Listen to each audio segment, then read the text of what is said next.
America Israel versus Iran போர் 8ஆம் நாள் முக்கிய நிகழ்வுகள். அமெரிக்கா மற்றும் இஸ்ரேல் இணைந்து ஈரான் மீது நடத்தி வரும் தாக்குதல்கள் 8வது நாளை எட்டியுள்ளது. இந்த தாக்குதல்களில் ராணுவ தளங்கள், பாதுகாப்பு கட்டமைப்புகள் மற்றும் அணு தொடர்பான சில வசதிகள் இலக்காக தாக்கப்பட்டதாக தகவல்கள் வெளியாகியுள்ளன. பல இடங்களில் வெடிப்புகள் ஏற்பட்டதாகவும் கூறப்படுகிறது. போரின் தீவிரம் நாளுக்கு நாள் அதிகரித்து வருகிறது. அமெரிக்க அதிபர் டொனால்டு டிரம்ப் ஈரான் நிபந்தனை இல்லாமல் சரணடைய வேண்டும் என்று மீண்டும் வலியுறுத்தியுள்ளார்.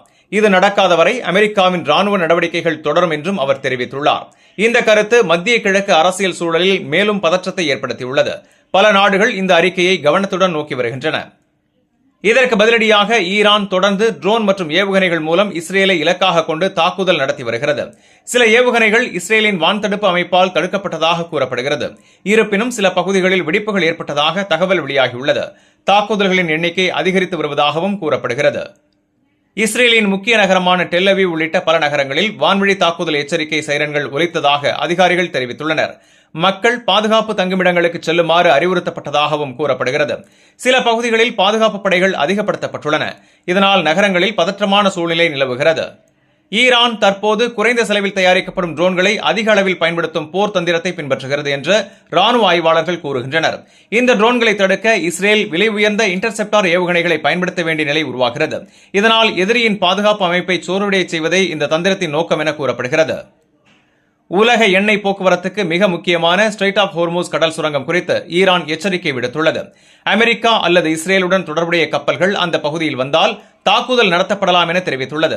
இருப்பினும் இந்த கடல் சாலையை முழுமையாக மூடவில்லை என்றும் ஈரான் கூறியுள்ளது. இந்த பகுதி உலக வர்த்தகத்துக்கு முக்கியமானதாக கருதப்படுகிறது. லெபனானில் செயல்படும் ஹெஸ்புல்லா அமைப்பும் இந்த மோதலில் ஈடுபட்டுள்ளதாக தகவல் வெளியாகியுள்ளது. வட இஸ்ரேல் எல்லைப் பகுதிகளை இலக்காக கொண்டு ராக்கெட் தாக்குதல்கள் நடத்தப்பட்டதாக கூறப்படுகிறது. இதனால் அந்த பகுதிகளில் பாதுகாப்பு ஏற்பாடுகள் பலப்படுத்தப்பட்டுள்ளன. நிலைமை மேலும் மோசமடையலாம் என்ற அச்சமும் உள்ளது. இதற்கு பதிலடி அளிக்கும் வகையில் இஸ்ரேல் லெபனானின் சில எல்லைப் பகுதிகளில் தாக்குதல் நடத்தியதாக தகவல் வெளியாகியுள்ளது. இந்த தாக்குதல்களில் பல கட்டிடங்கள் சேதமடைந்ததாகவும் கூறப்படுகிறது. எல்லைப் பகுதிகளில் பதற்றம் அதிகரித்துள்ளது. அந்த பகுதியில் பொதுமக்கள் பாதுகாப்பு காரணமாக வெளியேற்றப்பட்டதாக தகவல்கள் தெரிவிக்கின்றன. இந்த போரின் சூழலில் ரஷ்ய அதிபர் விளாடிமிர் புட்டின் ஈரான் தலைவர்களுடன் தொடர்பு கொண்டு நிலைமையை பற்றி ஆலோசித்ததாக தகவல்கள் வெளியாகியுள்ளன. ரஷ்யா இந்த மோதலை தணிக்க முயற்சி செய்யும் வகையில் பேச்சுவார்த்தை நடத்தி வருவதாக கூறப்படுகிறது. உலக அரசியல் வட்டாரங்கள் இந்த நடவடிக்கையை கவனமாக கவனித்து வருகின்றன. இந்த போர் காரணமாக மத்திய கிழக்கில் விமான சேவைகள் மற்றும் கடல் போக்குவரத்திலும் பாதிப்பு ஏற்பட்டுள்ளது. சில நாடுகள் பாதுகாப்பு காரணமாக தற்காலிக விமான சேவைகளை நிறுத்தியுள்ளன. மேலும் ஆயிரக்கணக்கான மக்கள் தங்கள் வீடுகளை விட்டு பாதுகாப்பான இடங்களுக்கு இடம்பெயர்ந்துள்ளதாக தகவல்கள் தெரிவிக்கின்றன. இந்த மோதல் மனிதாபிமான பிரச்சினைகளையும் உருவாக்கியுள்ளது.